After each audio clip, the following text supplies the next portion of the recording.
Thanksgiving is right around the corner, so I thought that I would make my 2 favorite Thanksgiving desserts, both using ingredients that are very fall inspired. The first one is a pumpkin chiffon pie. My mother-in-law introduced me to this pumpkin pie, and it's like the pumpkin pie of pumpkin pies. The second dessert is also from my mother-in-law, like totally honoring her with this episode. Cape Cod Cranberry Pie. This has the word pie in the title, but it's not really a pie. It's more like a cranberry cake, and it's got some almond extract in it, obviously cranberries. This cake is so good. It's a family classic. There cannot be a Thanksgiving that goes by without cranberry pie or pumpkin chiffon pie. So these are both must-haves, and I thought I'd share them with you. The really awesome part about the pumpkin chiffon pie is that it's a graham cracker crust, which is just so delicious. In a saucepan, we're gonna combine the gelatin, allspice, ginger, the nutmeg, cinnamon, the salt, the sugar,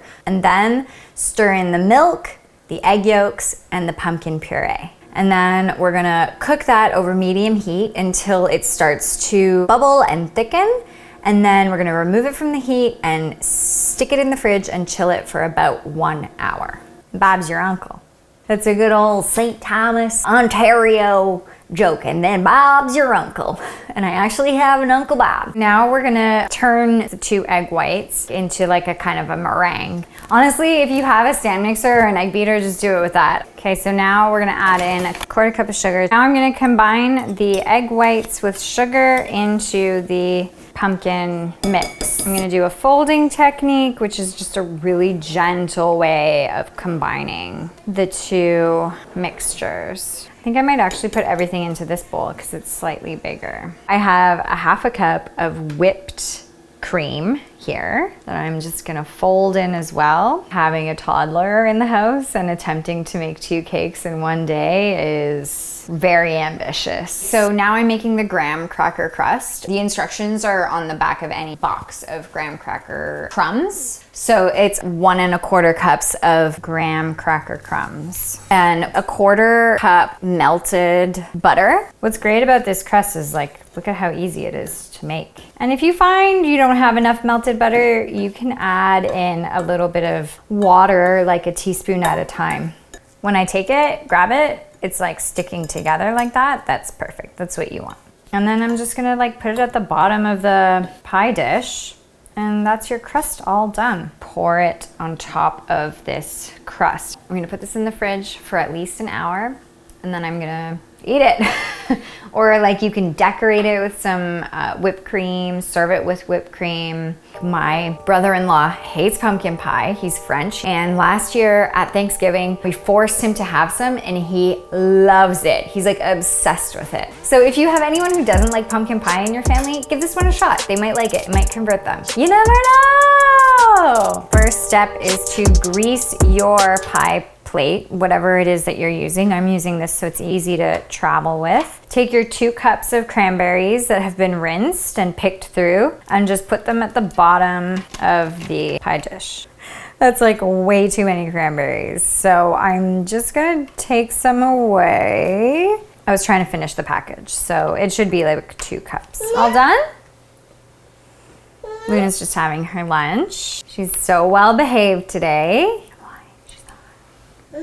Good job, Louie. So you're gonna take your 1/2 cup of chopped up walnuts and sprinkle that on top. The first round of sugar, yes, there are 2 rounds of sugar. 1/2 cup of sugar, and you're just gonna sprinkle it on top.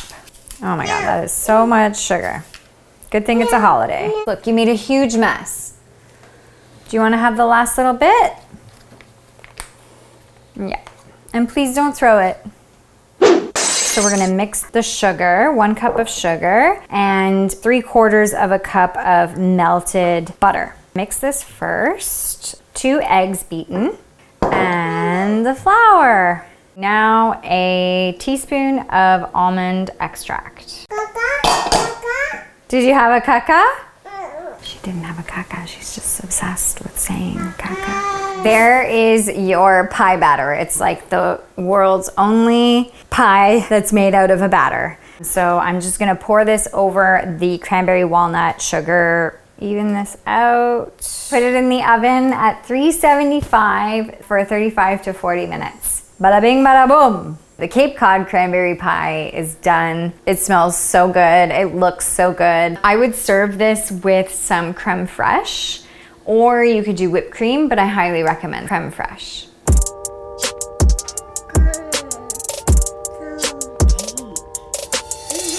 You want a cranberry? Just a straight up cranberry. This is Mrs. Meinersoggen's recipe from Halifax. So shout outs to you, Mrs. Meinersoggen. If you like a good Thanksgiving fall inspired dessert, these two are keepers. I recommend making both. Happy Thanksgiving.